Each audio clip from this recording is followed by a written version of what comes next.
Ta-expresalinga sa el cuantos mga residentes del barangay na Ciudad de Zamboanga por causa con el quien sila ya ilhi como barangay kapitan, el aura, takorea otra vez na mas alto posisyon como konsehal del Ciudad de Zamboanga. Y tiene impresión que posible el dehaya kanila y el di ila mga programa. Como el barangay kapitan del Talon-Talon, River Arquiza, kanya dali asigun grande cambio na barangay de Talon-Talon na asunto na serbisyo con el suma constituentes. Ya contesta el kapitan que hindi perde el suma programa si en tal caso sale elegido como konsehal. Nasabi to, si rason si por kita tako nila mas alto position because we want to serve. Hindi kita pimi dapat taman stick lang na datong comfort zone. Public service, hindi sa taman kada dapat stagnant. Si seryoso to kere sirbi, tan expand sa pirmil dito yung serbisyo. So, hindi sa debe man sentimiento kay in the first place, como di mio personally, si kada man yung konsehal, el di mi corazon, tali siyempre na Talon-Talon because I am a resident of Talon-Talon. El Kapitan Jimmy Villaflores también de Santa Catalina, quien uno del mga first-termer kapitan, takore también como konsehal.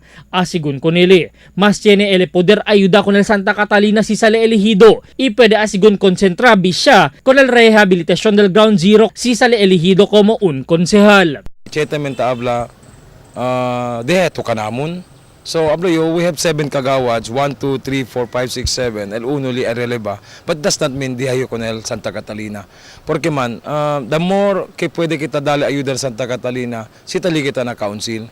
Kasi at sina barangay, you are only limited na dito yung area na barangay. Pondo del barangay, not enough para arregla el cosa problema del barangay mismo. So necesita ayuda pa mas alyan na council, mampush ko na cosa debe.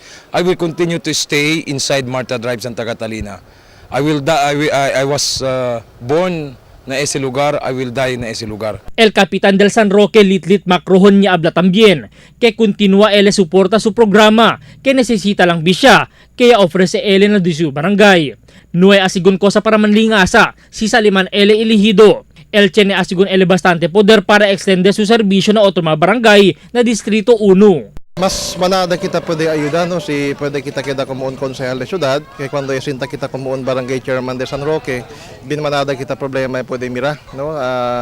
Este el first term de mio, 2014 na prinsipyo kita sirbi, manada kita kung sa'yo pwede implementa during el diaton house to house, ay pwede kan kita uwi kay maskin hindi de San Roque, sabi el mga gente, Kap, ito kali si Kapitan Macron de San Roque, bonito kali po dito as el high school, tiene to CCTV, tiene to el bioreactor technology, akal de basura, pati el MRF, imanada pa. Uno del mga kapitan takore también amo si Kapitan King Umaga del Calarian.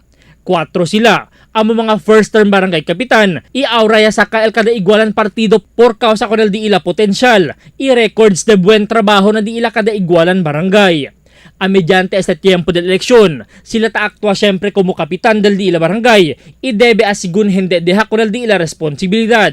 Ibase na prohibition del ley del COMELEC, si hindi asigun sali victorioso, sila el continua siyempre di ila maprograma como kapitan na di ila kada igualan barangay. Albert Luna, Dateline Zamboanga.